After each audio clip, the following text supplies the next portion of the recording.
오늘은 너희를 향한 나의 사랑 십자가 라는 제목으로 하나님 말씀 증거하도록 하겠습니다. 예수님의 생애는 십자가 그 사랑으로 빚어낸 은혜라고 표현할 수 있지 않을까 싶습니다. 예수님의 죽음은 사실 우리의 일반적인 이해로는 이해가 잘 안 가는 면이 참 많을 수 있습니다. 생각해 보십시오. 신이 자기를 믿는 신자들을 위하여 죽는다. 이런 건 보편적인 종교 상식으로 이해할 수 없는 개념이 될 수 있지 않을까. 여러분들도 생각되지요. 그런 개념은 우리가 살아가는 인간 세상에서 종교적으로 일어날 수가 없는 것입니다. 신은 절대자이고 생사화복을 주관하고 우리가 가서 어쩜 엎드려서 또 간절히 기도하며 빌며 그에 응당한 보상과 복을 받는 관계로서 지속될 수가 있다라고 사람들은 여깁니다. 그런데 하나님께서 우리를 위하여서 행하신 일, 예수 그리스도께서 우리를 위하여 십자가를 지셨다라는 것은 기독교만이 가진, 그래서 기독교가 아닌 소위 종교가 내세우는 종교성과 교리와는 전혀 다른 이야기가 될 수 있는 것입니다. 예수님은 말씀하십니다. 오늘 본문에서 한 알의 밀알이 땅에 떨어져 썩지 아니하면 한 알 그대로 있고 썩으면 많은 열매를 맺는다. 썩으면 많은 열매를 맺는다. 주님이 우리를 위하여서 십자가를 지심으로 이 세상과 이 세상의 모든 사람들에게 어떠한 일이 일어났는지 우리는 동의가 될 수밖에 없는 것입니다. 자신이 죽어야 하는 이 일의 어떤 어려움, 그 고단함, 고통스러움에 대하여서 오늘 우리가 본문에서 읽은 바와 같이 내 마음이 괴로우니 무슨 말을 더 하겠느냐. 아버지요, 아버지여 이때를 내가 면하게 해 주십시오라는 마음이 예수님 마음속에 있었습니다. 그러나 이내 마음을 다시금 하나님께 일이 고백하는 것이죠. 그러나 제가 이때를 위하여 이를 위하여서 이곳에 온 것 아니겠습니까? 아버지께서 영광을 받으소서 나를 사용하여 달라고 고백합니다. 그러자 하늘에서 소리가 있기를 너가 이미 영광스럽게 하였고 또한 영광되게 하리라 라는 말씀이 문답 형식으로 세상 사람들에게 모든 이들에게 들려지는 것입니다. 성경이 하고 싶은 얘기는 우리가 이해하는 신과 그 신을 믿으려고 하는 이 신자들의 이해의 간격이 너무나도 크기 때문에 그것에 대하여서 우리가 고민하고 묵상하고 기도하고 있는 것 아니겠습니까? 히브리서 2장 14절 이하의 말씀 보니까 예수님의 죽음을 이렇게 묘사하고 있습니다. 자녀들은 혈과 육에 속하였음에 그도 또한 같은 모양으로 혈과 육을 함께 지니심은 죽음을 통하여 죽음의 세력을 잡은 자 곧 마귀를 멸하시며 또 죽기를 무서워함으로 한평생 매어 종로로 타는 모든 자들을 놓아주려 하심이니 이는 확실히 천사들을 붙들어 주려 하심이 아니요 오직 아브라함의 자손을 붙들어 주려 하심이라. 그러므로 그가 범사의 형제들과 같이 되심이 마땅하도다. 이는 하나님의 일에 자비하고 신실한 대제사장이 되어 백성의 죄를 속량하려 하심이라. 그가 시험을 받아 고난을 당하셨은즉 시험 받는 자들을 능히 도우실 수 있느니라. 하나님의 자녀들은 혈과 육에 속하였음에 그들을 구하러 오신 예수님 메시아도 혈과 육으로 이 땅에 오셔서 우리가 처한 자리까지 들어오기 위하여 죽음의 자리에 들어오셨다라는 것입니다. 그러니 예수님의 죽음은 어떤 그의 목적이나 그의 지위나 신분의 실패가 아닙니다. 우리를 붙잡으려는 행위이신 것입니다. 우리를 향한 어떤 징표와 같은 것입니다. 하나님께서 우리를 향한 사랑을 어떻게 표현하셨느냐? 십자가입니다. 오늘 말씀의 제목, 너희를 향한 나의 사랑, 그게 십자가에 담겨져 있는 것입니다. 그리고 아시다시피 우리를 묶어서 자신의 부활에 참여케 하시는 것입니다. 그러니까 이 일은 사망을 없이 하시는 하나님의 일인 것입니다. 사망으로부터 자유케 하시는, 죽음으로부터 자유케 하시는 하나님의 영원한 우리를 향한 축복의 사건이 되는 것입니다. 그러니 하나님을 믿는 자들에게 더 이상 사망은 없습니다. 사망이란 무엇입니까? 하나님과의 관계가 끊어져 소멸되어 버린 것이죠.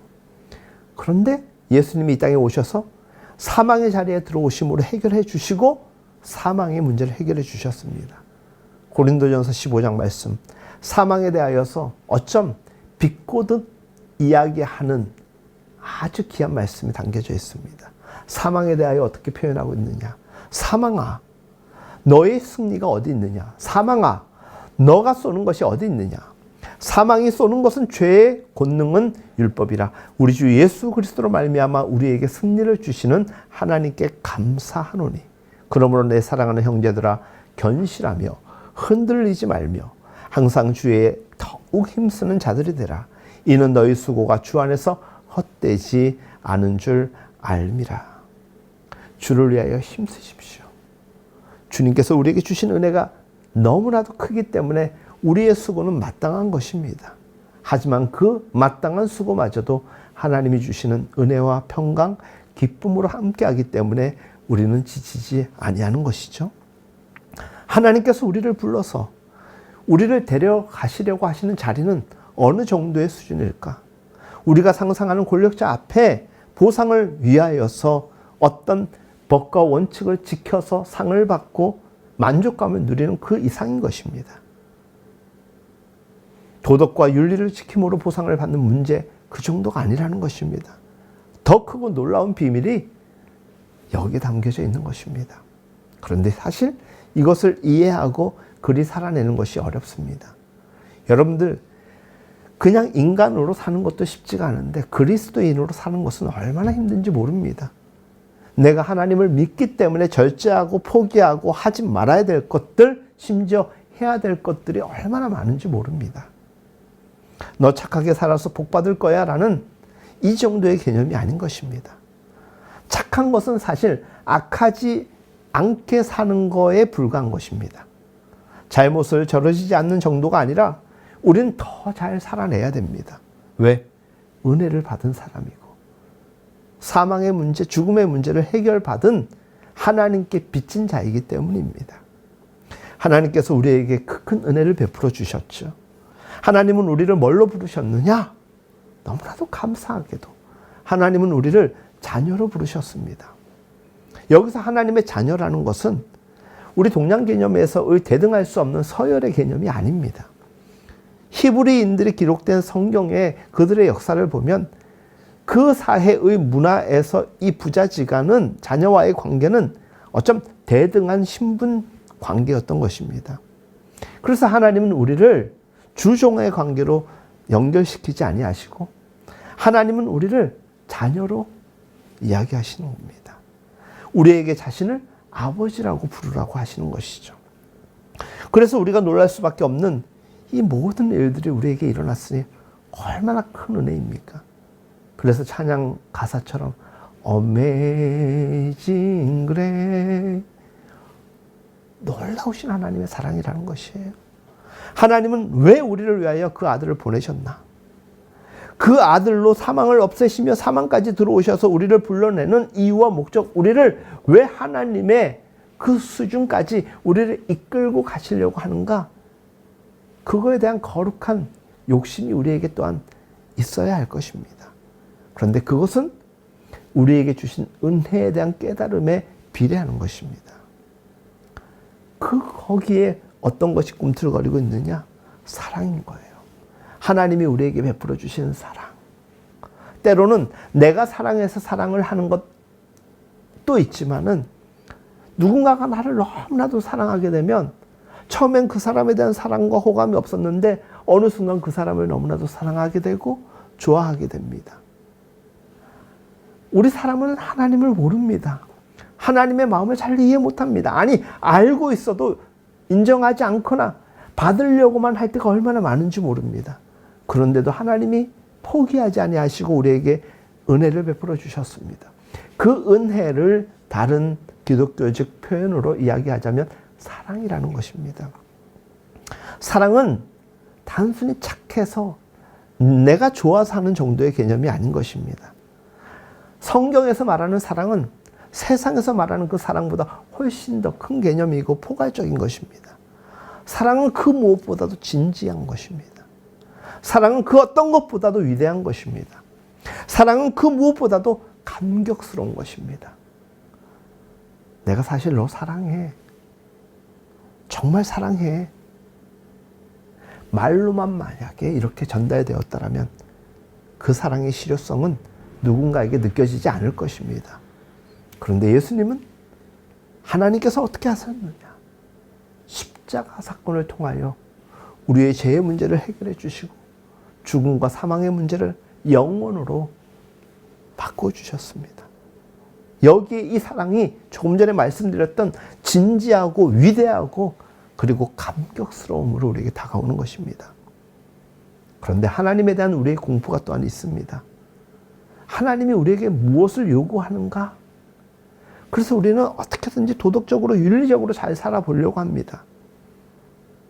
잘못을 안 하고 그래서 최선을 다하여 살면 남들보다 더 잘 살면 더 많은 결과물을 하나님께 드릴 수 있다라면 하나님이 행복해 하시고 기뻐하시겠다라고 생각하시는데 어쩜 잘 생각해 보면 그게 맞을 수도 있지만 그게 정말 하나님이 기뻐하실 결과물인가 생각을 하면 아닌 경우에도 얼마나 많은지 모릅니다. 하나님은 우리에게 있어서 어떤 물리적인 결과물을 요구하시는 분이 아니십니다. 10의 1조 그리고 몸으로 드려지는 이 예배 참여 이런 문제 이상으로 그 수준 이상으로 하나님은 우리를 성숙해 하시고자 하시는 것입니다. 그래서 쉽지가 않은 것일 수도 있습니다. 더 깊이 깨달아 알아야 되는 것이고 그것을 삶으로 녹여내야 되기 때문에 결코 쉽지가 않고 만만치가 않습니다. 여러분, 누구나 성장하는 시간 동안은 시행착오라는 걸 겪습니다. 그리고 성장통이라는 걸 겪습니다. 좀 아픕니다. 고통스럽습니다. 불편합니다. 그런데 그 과정을 통하여서 인생은 또 다른 단계로 발전할 수가 있는 것 여러분들이 잘 아시죠? 기독교는 더 나은 삶을 우리에게 목표로 합니다. 더 나은 믿음, 더 나은 믿음의 삶에 연장된 우리의 삶의 자리에서의 학생, 직장인, 가족 구성으로서의 삶을 우리에게 하나님께서 요구함을 받고 그것을 우리의 삶의 자리에서 실현해 나가는 것이죠. 그게 기독교고 기독교인 아니겠습니까? 우리가 밤낮으로 하나님께 기도할 때 하나님 뭐 주십시오? 아니면 내지는 잘못했습니다. 저를 벌하지 마시고 저를 구원하소서. 아주 1차적인 기도의 고백인 것이죠. 언제나 우리가 하나님께 드릴 수 있는 것은 내가 어떤 물리적인 내 욕망의 그 어떤 것을 요구하는 것 이상으로 내가 하나님께 그렇다면 어떻게 할 것인가에 대한 고백이 이어져야 되는 것이죠. 오늘 예배 오프닝 멘트에서도 제가 말씀드렸죠. 어떤 이유 때문에 내가 이렇게 하지 못했습니다라는 그 어떤 상황에 대한 변명 또한 가능할 수 있겠지만 사실 신앙의 세계에서는 믿음이 없기 때문에 못하는 경우가 얼마나 많은지 몰라요. 그 믿음이 결여되고 믿음이 약해지면 그 어떤 것도 감당할 수 없는 것이 신앙의 세계인 것입니다. 그 믿음이 사랑이라는 것이라고 이야기를 했죠. 믿음이 없으니까 사랑할 수가 없는 거예요. 심지어 하나님을 사랑할 수도 없고 같은 교회 성도들, 믿음의 가족들 또한 사랑할 수 없는 것이에요. 그래서 우리는 보상의 문제가 아니라 관계의 문제를 잘 만들어 가야 되는 것이에요. 하나님, 내가 어떤 것을 해주세요. 아니, 하나님 내게 왜 이런 걸 안 주세요? 라고 따질 문제가 아니라 하나님과 나의 관계를 잘 생각해 보십시오. 그 관계적 문제가 잘 해결되고 잘 마음에 정리가 되면 하나님과의 동행이 얼마나 아름답고 귀한 여정이 되는지 모릅니다. 거기에까지 가야 되는 것입니다.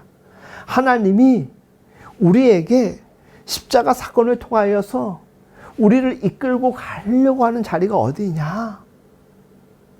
너를 이렇게 사랑한다라는 것을 알기를 원하시는 거예요. 그리고 그 아는 그 사랑, 십자가 사랑을 깨달은 우리가 하나님의 자녀답게 하나님의 사람으로 이 땅에서 살아가길 원하시는 것이죠. 빌라도가 예수님에게 죄를 찾지 못하니까 뭐라고 이야기합니까? 난 그에게서 사형을 언도할 그 어떤 죄의 이유를 찾지를 못하겠다라는 것이에요.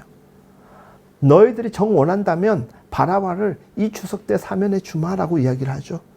그러니까 백성들이 뭐라고 합니까? 아니요, 예수를 십자가에 못 박고 바라바를 놓아 주십시오라고 이야기를 하지 않습니까? 왜 유대인들이 당시에 그 사람들이 그렇게 이야기를 했을까? 어쩌면 그들에게 있어서 예수님은 바라바만도 못했던 사람으로 취급당했던 것입니다. 그 시대의 상황에 배경되는 이유가 있습니다. 그것은 어쩌면 예수님에 대한 배신감이었을 것입니다.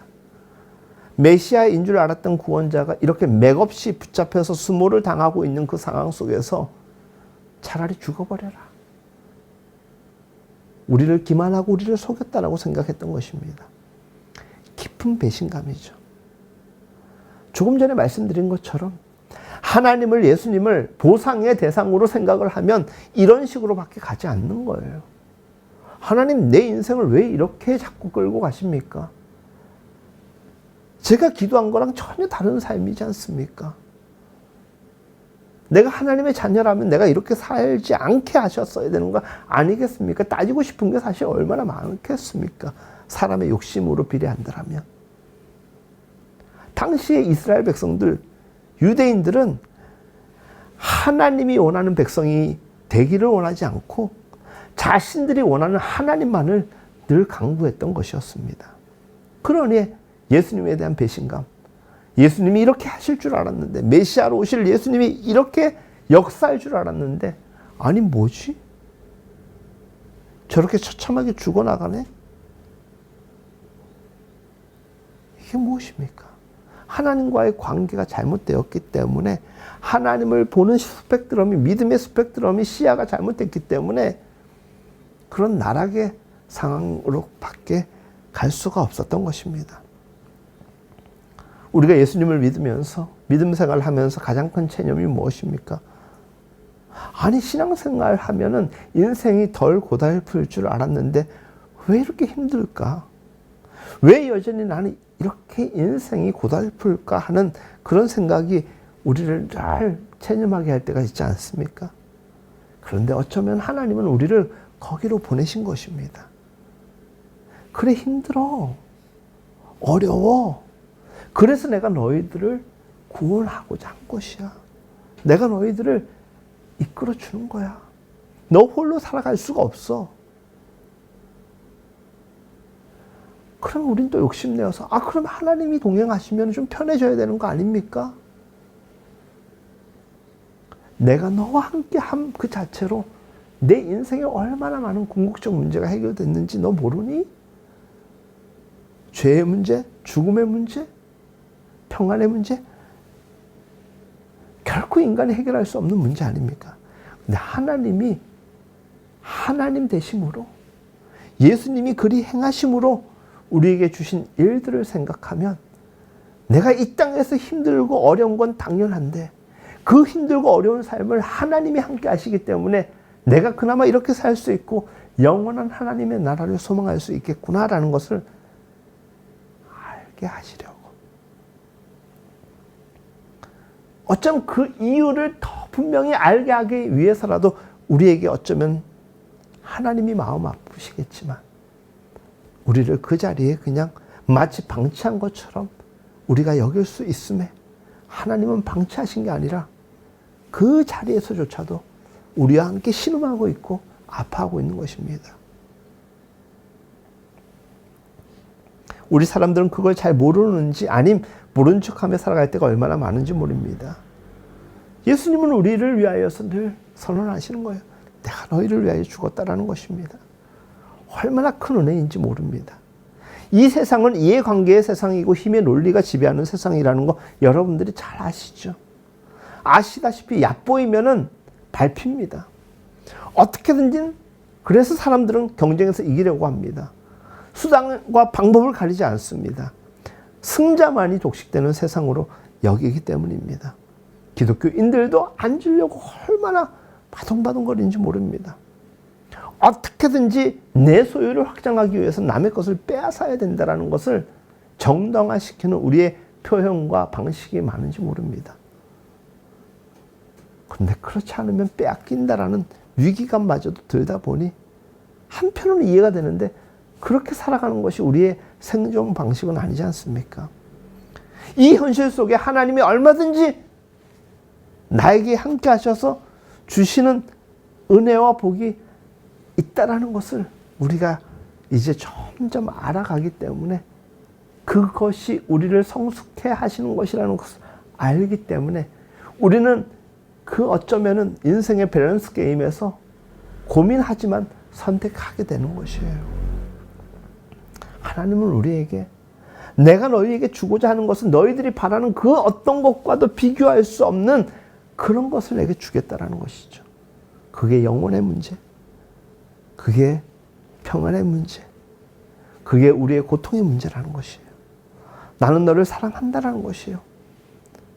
내가 독생자 예수를 이 땅에 보내기까지 그를 십자가에 못 박히게 할 정도로 너희들을 그만큼 사랑한다라는 것입니다. 살아보면 부모가 자식을 사랑한다라는 것 잘 모릅니다. 그래서 자식들이 부모에게 함부로 할 때가 얼마나 많은지 몰라요. 보통 사람들이 이걸 언제 깨달을까 생각을 하면 나이 좀 들어서 몇 세라고 이야기할 수 없을 정도로 쉽지가 않고 오래 걸립니다. 대개 아버지보다는 어머니를 기억하는 일에 있어가지고 굉장히 일찍 알게 됩니다. 시집 장가 가면 엄마가 참 우리를 사랑했구나, 희생했구나라는 것을 더없이 깨닫게 됩니다. 근데 아버지에 대한 체감은 좀 늦어요.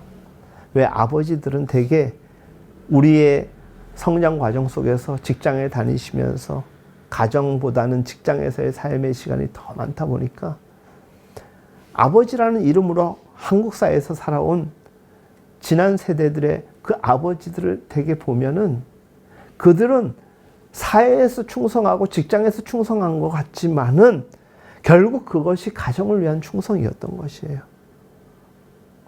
지금은 맞벌이 부부도 많다 보니까 어머님들이 사회생활을 많이 하시지만은 제 부모 세대만 하더라도 되게 어머님들은 가정에서 자녀들 돌보고 남편 내조하는 일을 많이 하셨어요.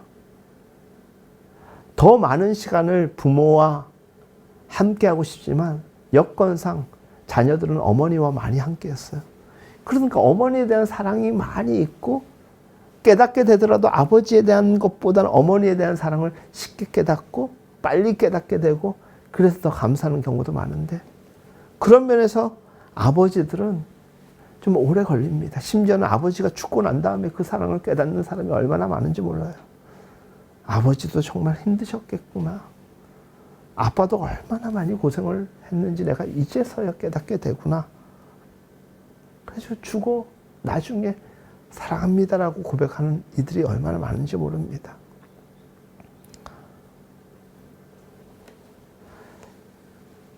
우리의 정서에 있어가지고 기독교가 자리를 잡고 복음화되어 가면서 많은 사람들이 이 땅에서 하나님을 믿습니다. 여전히 아버지에 대한 사랑을 고백하기 어색해하는 이들이 얼마나 많은지 몰라요. 하나님 아버지는 성별을 뛰어넘는 전능하신 하나님이시지 않습니까? 그 하나님이 우리를 위하여 어떻게 하셨는지 잘 생각해 보십시오. 그 어떤 것을 다 이유로 이야기할 수 있겠지만 대표적인 것 딱 하나, 아니 그 어떤 거와도 비교가 절대로 되지 않는 게 무엇이냐? 바로 십자가예요. 십자가. 지난주 우리가 오프닝 찬양 뭐였습니까? 십자가 그 사랑. 기억나죠? 지난주에 참석도 안 해놓고 어떻게 기억나? 매섭조 목사님 지적이 그쵸?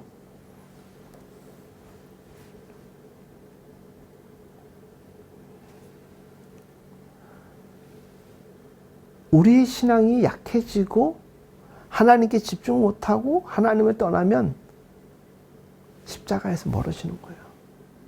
근데 왜 교회 다니는 사람들은 십자가 멀리 떠났다라고 이야기를 할까? 십자가는 결정체거든요. 하나님이 우리에게 베푸신 그 사랑의 결정체거든요. 그래서 우리의 믿음이 떨어져 나갔다라는 것, 약해졌다는 것은 십자가를 통하여서 우리에게 보이신 하나님의 그 사랑을 우리가 잊고 살아간다라고 이야기하는 것과 전혀 다른 의미가 아니기 때문입니다. 그러다가도 또 하나님이 필요하면 교회에 오고 내 당장 삶에 문제가 터지면 어떻게든지 기도해야 될 것 같으니까 정말 감사하고 간절해서 기도하는 것 이상으로 내 필요와 내 만족과 내 욕망을 채우기 위하여서 하나님을 찾을 때가 얼마나 많습니까? 사랑하는 여러분, 수고하고 무거운 짐진 자들아 다 내게로 오라고 성경에 기록되어 있죠. 우리가 너무나도 익숙하게 알고 있는 말씀입니다. 근데 이 말씀의 배경은 하나님께서 슬기로운 자에게 자기를 숨기시고 어린 아이들에게 자기를 나타내신 것, 그와 같은 마음인 것입니다. 우리가 어떻게 살았는지 다 아셔요. 어떤 삶의 문제와 죄성을 가지고 있는지, 어떤 죄를 지난 시간에 지었는지 다 알아요. 그럼에도 주님은 지금도 변함없이 십자가 그 역사적 사건 이후에도 여전히 우리에게 부르시는 거예요. 수고하고 무거운 짐진 자들아 다 내게로 오라는 거예요. 변함없이 한 번도 포기하지 않고 인류를 위하여 저와 여러분들을 향하여 하나님은 그 사랑을 고백하고 계신 것이에요. 가끔은 우리 사람들이 하나님께 내가 어떤 시간을 드렸습니다. 물질을 드렸습니다. 막 자랑할 때가 많아요. 나는 이렇게까지 하나님께 하였습니다라고 이야기하고 자랑하고 사람들에게 드러내려고 하는 이들이 많은데 사실 그렇게 하는 것이 도리어 죄에 가까울 수 있습니다. 왜? 하나님이 우리에게 행하신 바에 의하면 그런 것 가지고 우쭐될 문제가 아니기 때문입니다. 차라리 우리의 생각 가운데 내가 정말 뭘 했다라고 친다라면 하나님이 아실 거야 라는 생각으로 그쳐야 되는 것이에요. 사람들 많이 간증한다 합시고 하나님을 드러내기보단 자기를 드러내는 사람들이 얼마나 많은지 모릅니다. 저는 저와 여러분들이 우리 모두가 하나님의 자녀답게 아버지 하나님의 사랑을 깨달은 사람답게 살았으면 좋겠습니다. 그래서 세상 가운데 좀 넉넉했으면 좋겠어요. 왜 넉넉할 수 있느냐? 돈이 많아서? 아니에요. 받은 사랑이 넉넉해서, 하나님의 사랑이 넉넉해서. 세상은 그것에 살고 죽는 문제이지만 우리는 죽고 살기 위하여 사람들과 다투는 게 아니에요. 살리는 존재로 우리를 부르셨어요.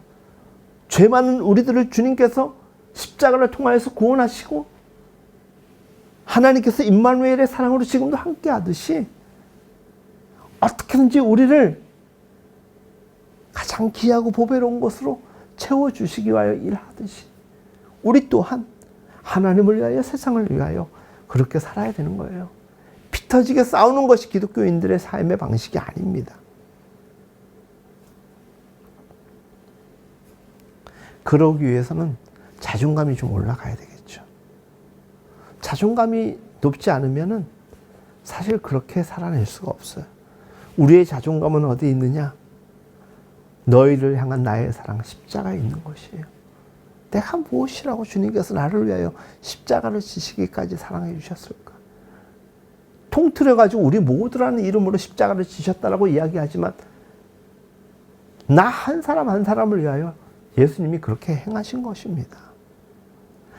그걸 깨달으면 나라는 존재가 얼마나 보배롭고 존귀한지, 내가 그렇게 나를 생각하는 것이 아니라 하나님이 나를 그렇게 생각해 주신다라는 것입니다.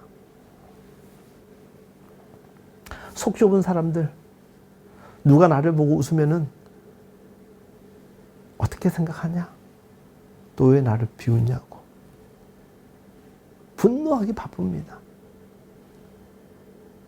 마음에 여유가 있는 사람, 자존감이 높은 사람들은 모든 것을 따뜻하고 아름답게 보는 것입니다. 사랑은 그런 것이에요. 하나님이 우리에게 부어주신, 위로부터 주시는 그 사랑은 아름답고 보배로운 거예요. 그 사랑의 속성이 보배롭고 사랑이 아름답기 때문에 그 사랑을 받은 우리가 똑같은 사랑을 할 수밖에 없는 거예요. 누군가를 향하여, 가족을 향하여 그렇게 살 수 있는 것이에요. 마태복음 22장에 율법사가 나와서 예수님께 묻습니다. 선생님, 율법 중에서 어느 계명이 크니까? 예수께서 이르시되 내 마음을 다하고 목숨을 다하고 뜻을 다하여 주 너의 하나님을 사랑하라. 이것이 첫째 되는 계명이라. 사랑. 하나님을 사랑하는 것이고 내 주변에 있는 사람들을 사랑하는 것이에요. 그리고 둘째도 그와 같으니 내 이웃을 내 자신같이 사랑하라. 쉽지가 않죠. 내 목숨만큼 귀하게 여기고 사랑하라는 것이 쉽지가 않아요. 그래서 사랑하지 못하겠습니다. 욕심으로밖에 살아갈 수밖에 없습니다라고 이야기하는 사람들에게, 그런 사람들이 기독교인들이라면 이야기하고 싶어요. 그러면 예수님이 당신의 목숨을 내놓고까지 사랑한 그 사랑은 무엇이고, 그 사랑을 받았기 때문에 고마워하는 여러분들은 예수님처럼 살아가야 되는 걸 우리가 알기 때문에 그리 살아가는 것은 당연한 것인데, 그것을 부정하는 것은 우리 스스로가 받은 사랑에 대한 부정 아니고 무엇이겠냐라고 따져 물을 수 있는 것 아니겠습니까? 기독교는 이런 거예요. 명분이 하나님께 있는 거예요. 이유가, 모든 것이 하나님께 있는 것이고 십자가에 있는 것이에요. 십자가 생각하면 감사하고 십자가 생각하면 나를 돌아볼 수밖에 없는 것입니다. 근데 언제부턴가 이 기독교가 그냥 복 받는데 매몰된 종교로 너무 안타깝습니다. 말씀을 마무리하고자 합니다. 하나님께서 우리에게 말씀하십니다. 내가 너희를 사랑한다라는 것입니다. 그리고 힘들고 어려울 때 나에게 오라는 것이에요. 수고하고 무거운 짐진 자들아 내게로 오라. 여러분들도 저를 만나거나 예배 시간에만 교회 오지 마시고, 우리 비밀번호 다 알잖아요. 혼자 교회 와서 기도하고 말씀 묵상하고 영상으로 함께 여러분들 평안을 누릴 수 있는 힘을 얻는 그런 교회를 만들어 가십시오. 정말 힘들 때, 지칠 때 카페 가고 다른 어떤 힐링의 문제를 찾아가는 것이 아니라, 대안법을 찾는 것이 아니라 하나님께로 나오십시오. 직장이 되었든 가정이 되었든 교회가 되었든 주님이 계신 그 자리에서 주님과 동행하십시오. 지치고 힘들 때면 나는 참 존귀한 사람이야. 왜? 하나님이 우리에게 십자가 그 사랑을 베풀어 주셨거든. 그 사랑을 받은 사람이면 사랑할 수 있는 거예요. 이 세상에 사랑밖에 없습니다. 사랑 빼고는 다 계산의 문제가 휘감고 있다 보니까 골치 아파요. 근데 사랑은 받는 조건이 아니라 그냥 주는 그 자체인 것이에요. 하나님이 우리에게 행하신 것처럼. 사랑할 수 없는 것만큼 불행한 것 없습니다. 사랑을 못하는 것처럼 비극도 없습니다. 주님은 우리에게 다 주셨어요. 하나님은 우리에게 다 허락하여 주셨어요. 용기를 내십시오. 해보십시오.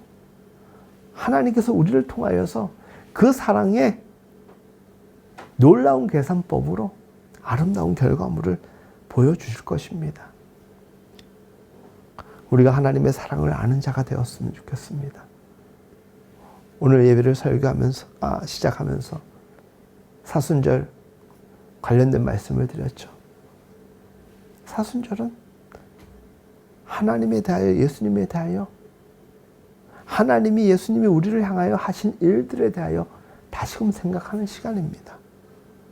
그 사랑이 얼마나 크신가에 대하여 잃어버린 사랑을 다시금 회복하는 절기이기도 하고, 그 사랑을 더 강화시키는 기간이기도 한 것입니다. 그리고 그 사랑을 여전히 이 땅에서 빛을 보지 못하고 있는 사람들, 소망이 없는 사람들, 경쟁밖에는 살 길이 없다라고 외치는 피 터지게 싸우는 사람들에게 좀 여유를 가져.